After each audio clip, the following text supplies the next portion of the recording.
What if I told you a rookie quarterback, a kid who hasn't even thrown a single NFL touchdown, just made more money from his jersey sales than from his entire rookie contract? Sounds impossible, right? But that's exactly what Shedeur Sanders just pulled off.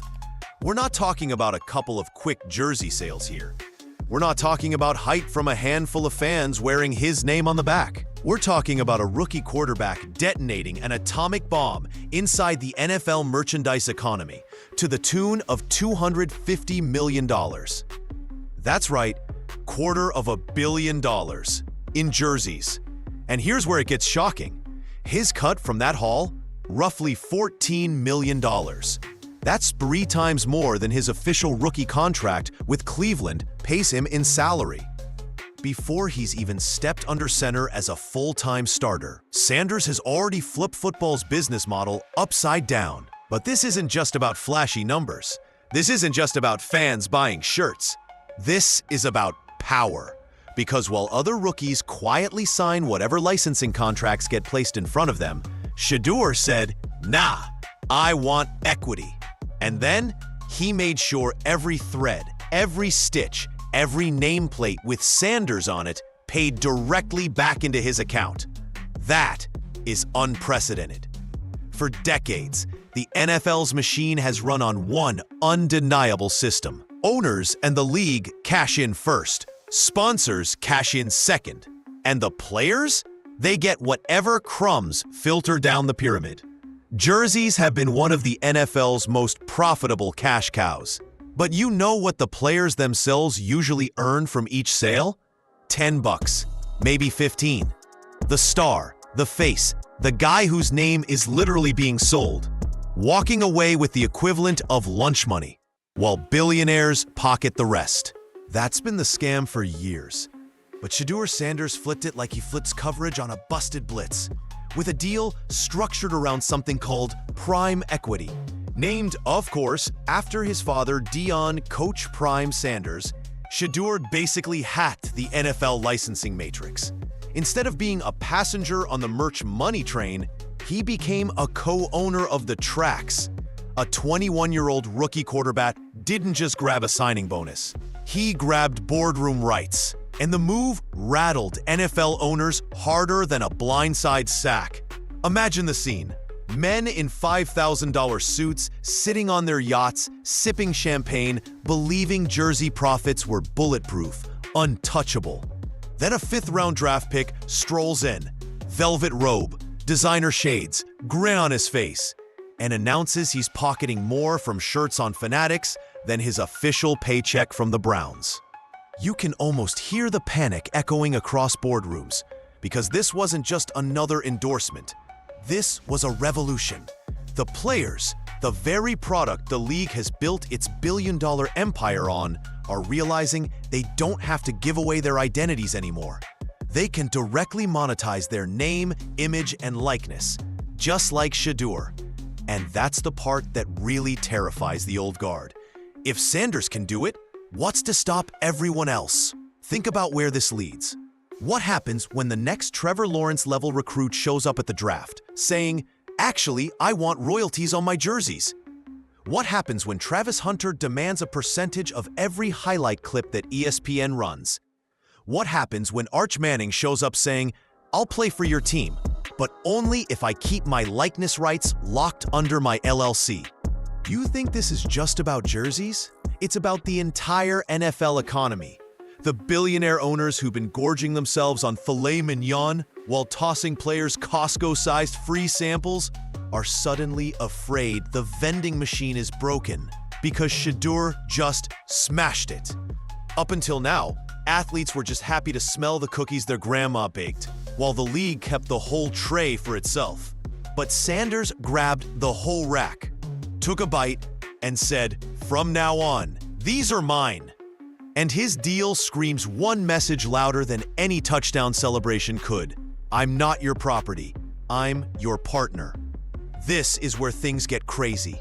Players aren't just talking about their 40-yard dash times anymore. They're whispering about branding strategies, NIL power moves, and Shopify drops. Shedeur gave them the blueprint. And for owners, That's the nightmare. Because this isn't just one rogue rookie. This is an earthquake. High school stars are watching. College prospects are watching. Every blue-chip recruit with a TikTok following, a YouTube vlog, and 1 million followers on Instagram is now plotting their own coup, walking into rookie contract talks not just as athletes, but as startups. The NFL wanted talent. What it's getting now is CEOs in shoulder pads. And the scoreboard just changed. Before the season even kicks off, we already know the play. Shedeur Sanders isn't just playing quarterback. He's rewriting the playbook, financially, culturally, and structurally. And the league? It's already on defense. For years, rookie contracts followed a familiar script. A draft pick signs, the media tallies up their salary guarantees, and the merch sales roll in quietly behind the scenes. Sure, fans might buy thousands of jerseys, but the actual player? They'd only see a fraction of what their name generated. By tradition, jersey sales have always been owners' money, but Shedeur Sanders didn't follow that script. He shredded it. When the numbers dropped, $250 million in jersey sales within months, the sports world did a collective double take. That's nearly $250 million, not in game checks, not in bonuses, but in fans willingly pulling wallets for a name on the back of a shirt. The commission? Roughly $14 million straight to Shedeur. For comparison, his Browns rookie contract pays about $4.6 million in total. In other words, his side deal earned him over triple the money of his actual NFL job. That is unheard of. And it didn't just make headlines, it sent shockwaves to the very top. NFL owners are used to players being grateful for signing bonuses. They're used to having the pie all to themselves, with players getting crumbs. But this time, a 21-year-old rookie flipped the power dynamic and claimed a true seat at the profit table. The league's executives weren't rattled simply by the size of the money. They were rattled by the structure. Because unlike every rookie before him, Shedeur's prime equity deal meant royalties flowed back directly to him. Instead of waiting on the NFL's labyrinth of payouts, where revenue is siphoned by 7 different middlemen before a player ever sees a dime, Shedeur engineered a contract where jerseys, merch, and branding lived under his control. Every jersey a fan bought wasn't just celebrating their QB. It was fueling his brand empire, and that's the paradigm shift. Fans realized that by supporting Sanders, they weren't feeding billionaire owners. They were directly backing the player himself. That feeling of connection became wildfire. Every purchase felt like rebellion. Every jersey worn looked like a statement. The player is the boss now. And within hours of the announcement, boardrooms around the NFL were in panic mode. Not because Shedeur's deal had bankrupted them, but because it set a precedent no owner ever wanted to see. If one rookie pulled this off, what happens when the rest start demanding the same? This wasn't just a jersey deal. This was a shockwave. One that rattled the league's monopoly on profits and turned a rookie's jersey commission into the NFL's newest nightmare. When most athletes sign rookie deals, they're thinking short-term. Secure the bag, grab a signing bonus, and hope their shoe sponsor tosses a contract their way. They're ecstatic just to be in the room. But Shedeur Sanders didn't come to the league as just another wide-eyed rookie. He came in like a CEO, and the contract he signed proved it. It's called prime equity. And it's not just revolutionary, it's dangerous. Here's why. Instead of agreeing to the standard issue licensing terms, where jersey sales get gobbled up by the NFL, the franchise, and layers of corporate sponsors before the player ever sees a bite, Shedeur flipped the table. He demanded equity in his own jersey rights. That means every transaction, the nameplate, the tag, the stitch, the logo, traces back to him. This wasn't an endorsement. This was ownership.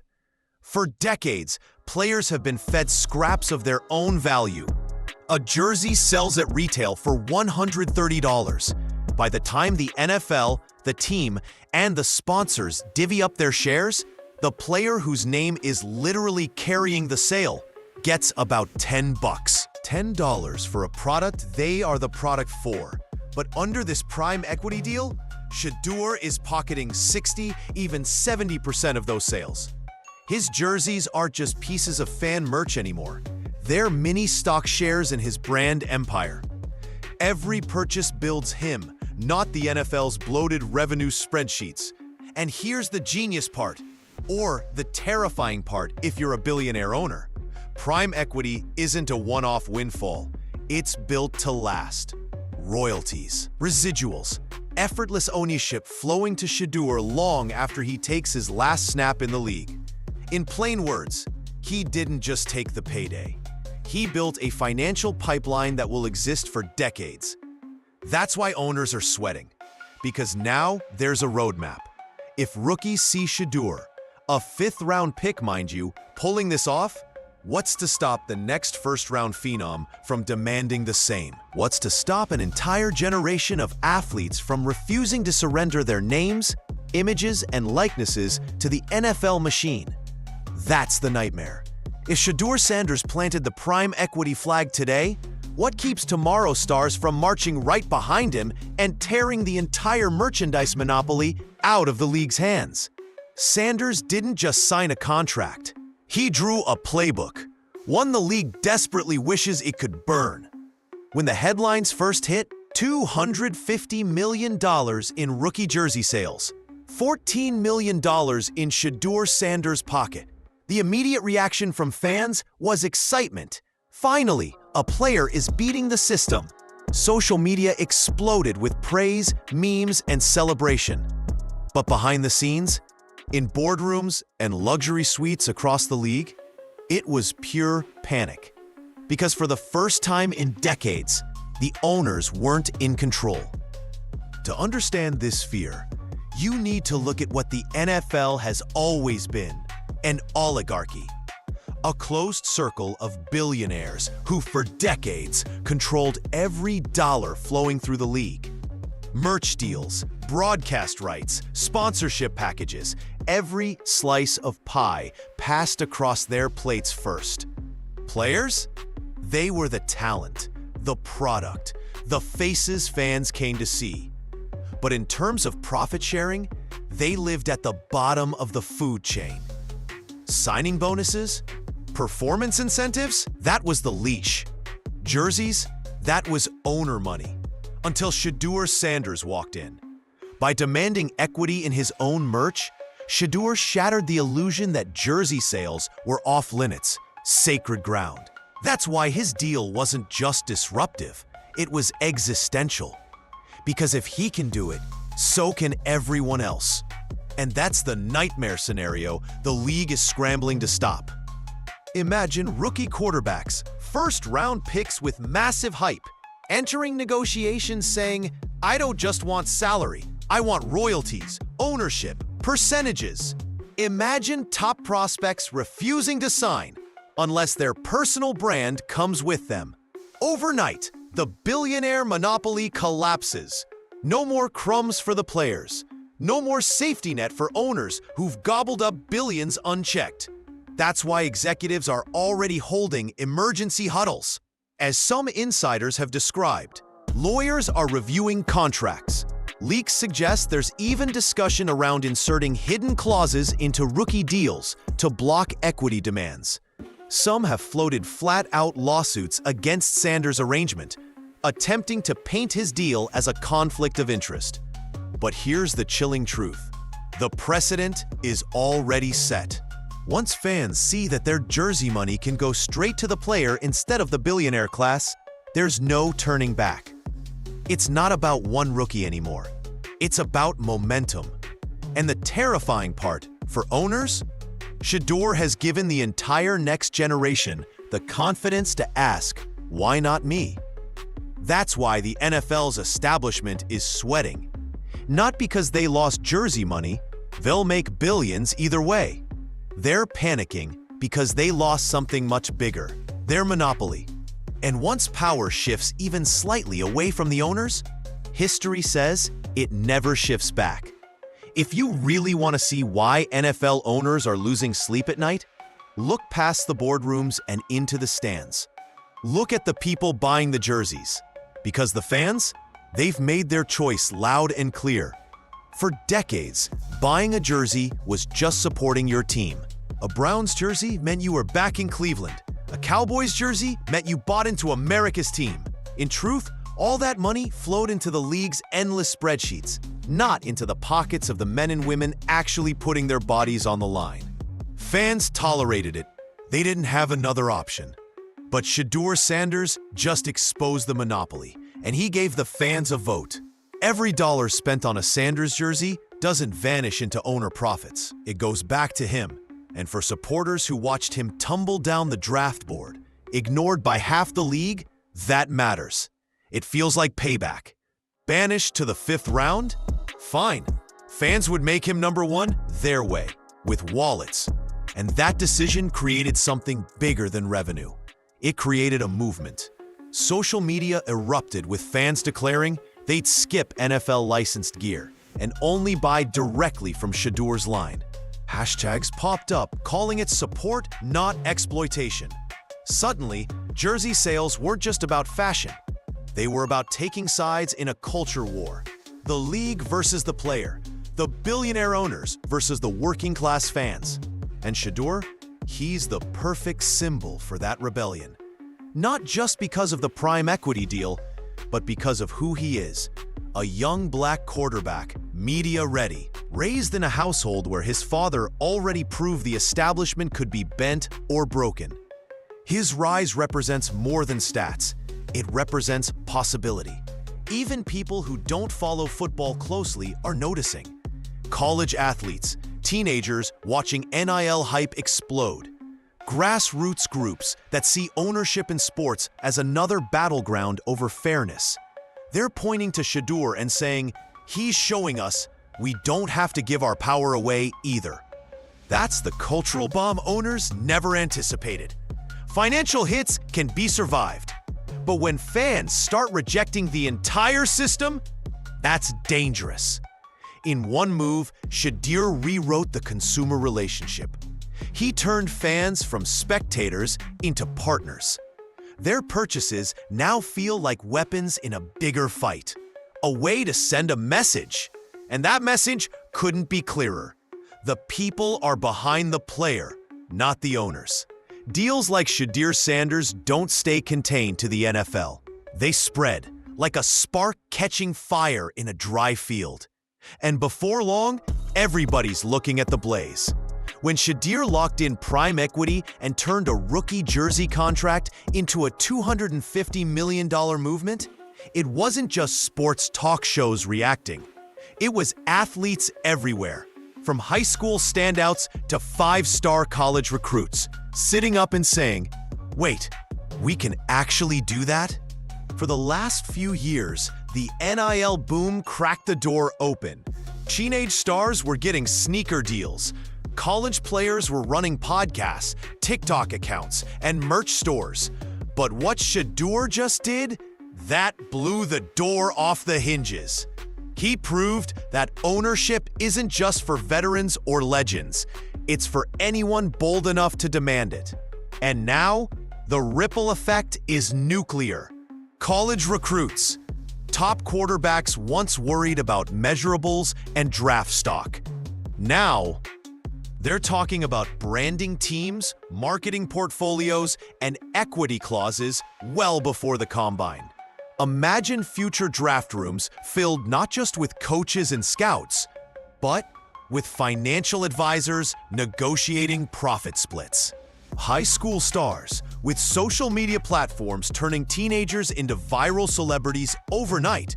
Why would the next phenom wait to get drafted to own their likeness? Expect to see Shopify stores, YouTube launches, and merchandising empires popping up before some kids even graduate. Other pro sports, athletes in basketball, baseball, even combat sports are pointing at Shedeur's deal as proof. Why sign your brand away when you can bring it with you? This is where Shedeur's influence stretches far wider than just football.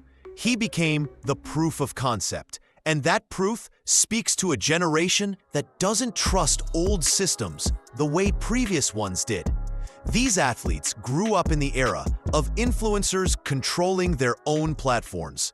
They know that fame doesn't require middlemen anymore. With a strong phone and a loyal audience, they can build direct-to-consumer empires. But until Shedeur, that mindset hadn't invaded NFL business. Now, it's inside the walls. Owners suddenly realize they're not just drafting quarterbacks, they're drafting CEOs. Prospects will arrive at training camp not only with highlight reels, but with LLCs, attorneys, and brand decks. This is the new normal. And here's what makes this ripple permanent. The athletes who saw Shedeur win will never forget it. Rookies after him will walk into negotiations demanding a slice. Parents will advise young stars to protect their name. Agents will be forced to level up or be left behind. The effect isn't short-term. It's generational. Shedeur didn't just inspire the next wave of quarterbacks. He inspired an entire movement of athlete entrepreneurs. And when that kind of ripple turns into a wave, it doesn't fade. It crashes straight through the walls the NFL thought would never break. When Shedeur Sanders signed his prime equity deal, the NFL didn't just see a rookie quarterback making history. They saw the beginning of a culture war. On one side, the old guard, billionaire owners, league executives, and corporate partners who've controlled the system for decades. On the other, a new generation of athlete entrepreneurs who refuse to be treated like products. This isn't just about contracts. This is about control. For years, owners have built the league around the idea that players are lucky just to be there. They dangle bonuses, sprinkle in endorsement deals, and make it clear the real money lies at the top. Players could hope for crumbs. Fans were told that's just how it works. But Shedeur flipped that script, and in doing so, he lit up the battlefield. Owners' fear, equity ownership, the one thing billionaires have always protected, is now under attack. Jerseys were their sacred turf, a guaranteed cash cow that couldn't be touched. Once Sanders claimed his slice, the illusion shattered. Players leverage. For the first time, rookies see themselves with bargaining power independent of the draft. You can't bench influence. You can't suspend a fan movement. If the people back the player directly, owners lose the one weapon they've always held: exclusivity. And that's why the old establishment is fighting back. Reports suggest league lawyers are already discussing new rookie regulations to stop future equity clauses from slipping into contracts. Media narratives have started to paint Shedeur as arrogant, distracted, and out of touch. Classic PR spin. When you can't control someone, you try to discredit them. But here's the problem. These smears aren't sticking because fans see through it. They know exactly why owners are upset. They know this isn't about Shedeur's confidence or his velvet robes. It's about the fact that he just took a bite of the owner's steak dinner, and he's inviting other players to the table. What once looked like a business deal is now a cultural standoff. The old NFL model of top-down control versus the new wave of player-led entrepreneurship. And make no mistake, athletes today are prepared in a way the last generation never was. These kids are social media literate, marketing savvy, and legally backed. They're not rookies waiting for post-game Gatorade checks. They're already moguls, showing up with LLCs and brand portfolios in tow. That's why Shedeur's deal feels less like a contract and more like a shot fired. It's not just sports. It's not just money. It's identity. The owners want to keep the game theirs. The athletes? They're realizing it's always been theirs. The NFL has seen plenty of stars change how the game is played on the field. But every so often, someone shows up who changes the business off the field. And that's exactly what Shedeur Sanders has done. His prime equity deal wasn't just about money. It was about building a new blueprint for power. For decades, rookie contracts were ironclad, a salary tied to draft position, small bonuses, and almost zero creative control. The message was clear: earn it first. Then maybe we'll let you negotiate later. But Shedeur just proved that model is outdated. By pocketing millions in royalties from his own jersey sales, he demonstrated that rookies don't have to wait for stardom to start demanding respect. They can walk into the league as business owners as well as athletes. And that precedent? It's already bending the marketplace. Future rookies, don't be surprised if top draft picks start sliding in equity clauses, royalty deals, or direct-to-consumer rights. They've seen the blueprint, and they'll want their slice. A five-star recruit doesn't just care about draft boards anymore. They're asking, what's my portfolio look like? Agents. The old agent playbook of chasing signing bonuses isn't enough. Agents now need financial literacy, licensing knowledge, and digital marketing plans. Representing athletes today means being part lawyer, part entrepreneur, and part influencer manager. Teams, franchises who refuse to adapt, risk losing generational talent. If a player feels a team won't honor their brand value, loyalty shifts. Suddenly, draft position doesn't matter as much as franchise flexibility. The league. This move forces the NFL itself to rethink the system. Do they tighten rookie rules? Do they quietly adjust structures to make sure ownership stays in their hands? Or do they face a future where players demand partnerships instead of employment? And this isn't just theory. The ripple effects are already real. Prospects like Arch Manning, Travis Hunter, and the next wave of NIL millionaires are reportedly inquiring about brand protection at the pro level. This generation didn't grow up waiting for the league to tell them how valuable they are. They already know, and they already have the platforms to prove it. That's why Shedeur's deal feels like a turning point. It tells every young athlete, build your brand first, get drafted second.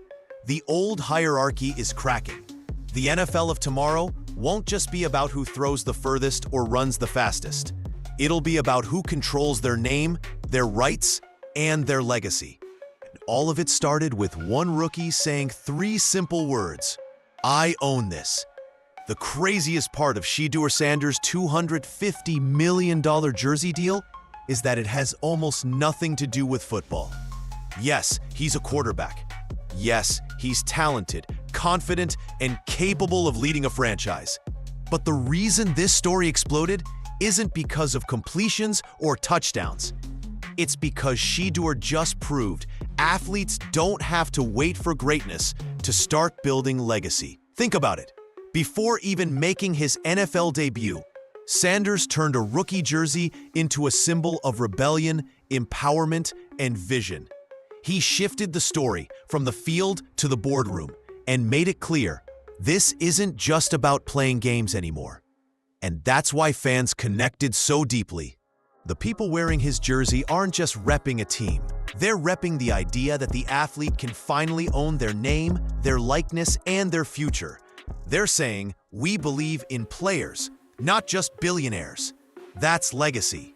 Because a touchdown is forgotten 5 years later. Stats fade. Records get broken. But trailblazing moves like this, they echo.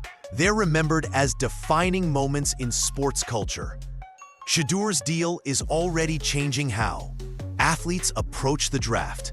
Agents negotiate contracts. Teams think about their relationship with their stars, and fans view where their money goes.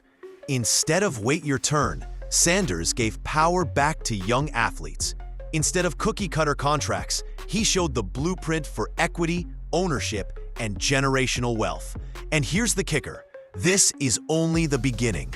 If Shedeur succeeds on the field, adds winning seasons and highlight reels on top of his business savvy, then we're entering truly uncharted territory. What happens when someone is both elite at football and untouchable as a brand mogul? That's not just a star, that's a cultural icon. And even if he never throws for 5,000 yards, the impact is already cemented. Because he changed the questions young players are asking. He forced the NFL to rethink its system, and he proved that being a rookie doesn't mean being powerless. That's why this is more than a business move. It's a cultural shift. Years from now, when historians talk about how sports contracts evolved, they won't just mention collective bargaining agreements or TV deals. They'll point to the moment a 21-year-old rookie demanded equity and got it. And the name tied to that moment won't just be Sanders. It'll be Shedeur Sanders, the rookie who rewrote the playbook before he ever stepped on the field.